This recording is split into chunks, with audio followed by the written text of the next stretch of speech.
Support for Criminal comes from BetterHelp Online Therapy. BetterHelp is customized online therapy that offers video, phone, and even live chat sessions, so you don't have to see anyone on camera if you don't want to. It's affordable, and you can be matched with a therapist in under 48 hours. Give it a try and see why over 2 million people have used BetterHelp Online Therapy. Listeners get 10% off their first month at betterhelp.com/criminal. That's betterhelp.com/criminal.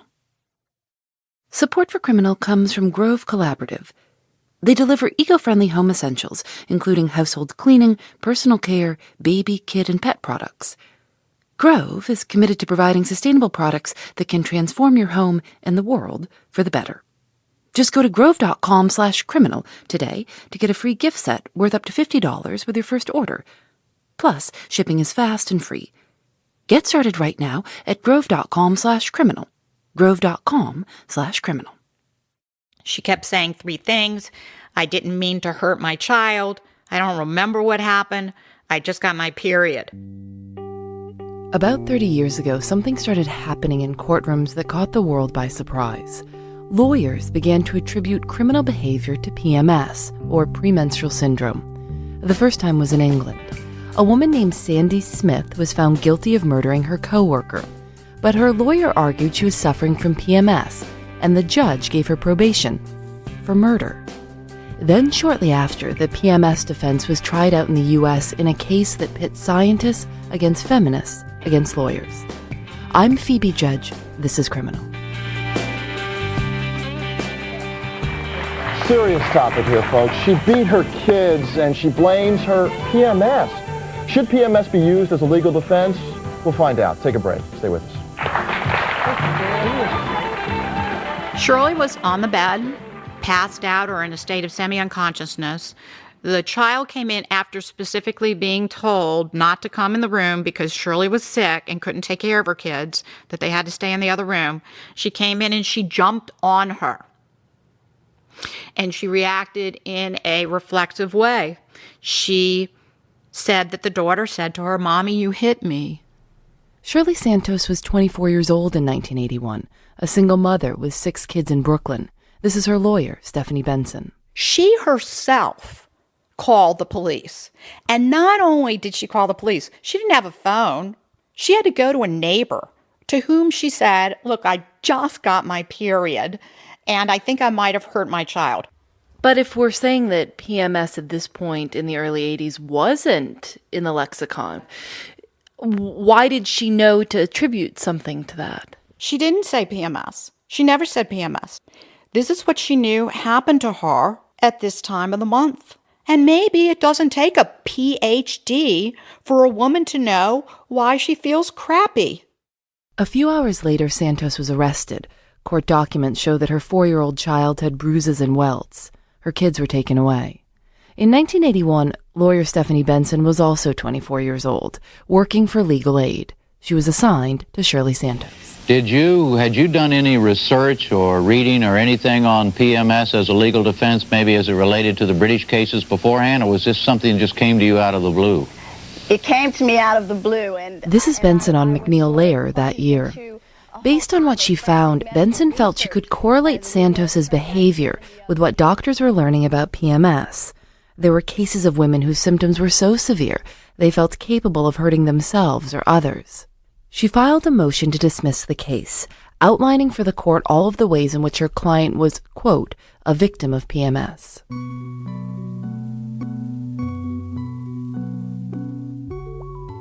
Today we're used to women saying, "I have PMS." We haven't exactly moved beyond stereotypes about women being crazy at that time of the month. These jokes are everywhere, even on pretty forward-thinking shows like Modern Family. God, they're gonna ruin everything. No, we just need to be extra sensitive. Phil, honey, when do we need to leave? Whatever's good for you, sweetie. Maybe 20 minutes? 20 minutes! Whenever you're ready. But back in the 80s and 90s, it really was new and hard to make sense of. And we are a responsible broadcast, and we appreciate that point. Okay, now let's get a man's point of view here. Your comment. I just was wondering if you'd open up the door for, is a high testosterone level excuse to rape somebody? They have something called premenstrual syndrome. What about postmenstrual syndrome? Does that exist? Not only was it totally out of left field, to assert that a woman's period could be debilitating, but it had very problematic implications. What would be the consequences if PMS were admitted as a legitimate defense in court, in your view? It's much more significantly a sword to be used against women than a shield for them. This is Barbara Newman, one of the prosecuting attorneys in the Santos case. No woman could ever be trusted with any position of responsibility, including having children, having the care and custody of children. This could justify assaults upon women. The man could say, this woman was out of control. I had to kill her, and there's the woman dead on the floor, not in a position to refute it. The Santos case may have been the first in the U.S., but the other cases that got the public's attention made the diagnosis seem even more serious. Like Sandy Smith in England, who we mentioned earlier. She was charged with murder after she stabbed her coworker repeatedly. Or Christine English, who ran down her lover with her car and pinned him after the affair went south. After the two violent cases in England, and now Santos, it looked like PMS as a defense was gathering steam. I became interested because my branch chief at the time said, I have met an endocrinologist and he claims that there are 4 women in his practice who attempted suicide during the luteal phase of their menstrual cycle. This is Dr. David Rubineau, chair of the Department of Psychiatry at the University of North Carolina at Chapel Hill and founder of the Women's Mood Disorder Clinic there. Today he specializes in the most severe form of PMS. It has its own name, premenstrual dysphoric disorder, often just PMDD. PMS or PMDD is triggered by changes in reproductive hormones, estrogen or progesterone. But that triggering occurs only in a subgroup of women, a group of women who are susceptible to hormone-induced mood changes. And we don't understand exactly what causes that susceptibility, but it is a biologically triggered syndrome. And we can demonstrate that. I can take someone who has PMS, PMDD, and I can eliminate her syndrome by stopping her ovarian steroid secretion. And PMDD will go away. So this is kind of the evidence that this isn't just all in her head. Exactly. Well, it's not really a diagnosis. It's a social belief. This is Dr. Nada Stotland. She's a psychiatrist in Chicago specializing in women's mental health and was president of the American Psychiatric Association from 2008 to 2009. If we really believe that, are we going to screen every woman before she gets a responsible job? What about all the flight controllers and the pilots and the surgeons? Do you think 7% of female surgeons or 5% are disabled for several days a month? I don't believe it. And I do have an objection to having this diagnosis listed as a psychiatric diagnosis without any comparable investigation of the impact of male hormones on men. Why? Because women's hormones are used as an excuse to think that women are unstable, obnoxious. You know, we talked about at one point, do you want a woman to have the red telephone in the president's office? That's a very dangerous and negative understanding of women and a denigration of their legitimate problems. Back in the 80s in Brooklyn, the Santos case got more and more complicated. Shirley Santos totally undermined her own case when she told a TV reporter, "It's not like I'm going to get my period so bad I start wailing on my child." It was a mess. It's still unclear whether she was pressured by the reporter or if she actually didn't believe her own defense. The lawyers made a deal.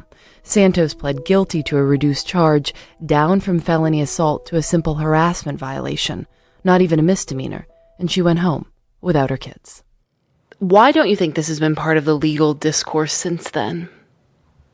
You have to have a very special mixture. So you have a woman, and women don't commit that many crimes. A violent crime, women don't commit that many violent crimes. I personally do not believe that PMS causes murder. Again, Dr. David Rubineau, head of UNC's Women's Mood Disorder Clinic. I do think that someone who has antecedent behavioral problems may experience further compromise of their ability to regulate their behavior when they become increasingly symptomatic during the premenstrual state. But women with really severe PMDD do not kill people. We talked to other scientists, just asked them, could it actually be this bad? They said yes. In some rare instances, PMDD could manifest itself so severely that a woman would be taken out of her ordinary mental state. And last year, the American Psychiatric Association put PMDD in their big book of mental disorders, the DSM-V. They classified it as a depressive disorder, saying the move was based on strong scientific evidence. So the science has evolved. What remains to be seen is whether or not public opinion has too. Okay, before we go, I just want to get give us a round of applause if you think that PMS should be a valid legal defense. Do you believe it? Well, I guess that's who thinks it should not be a valid legal defense? All right.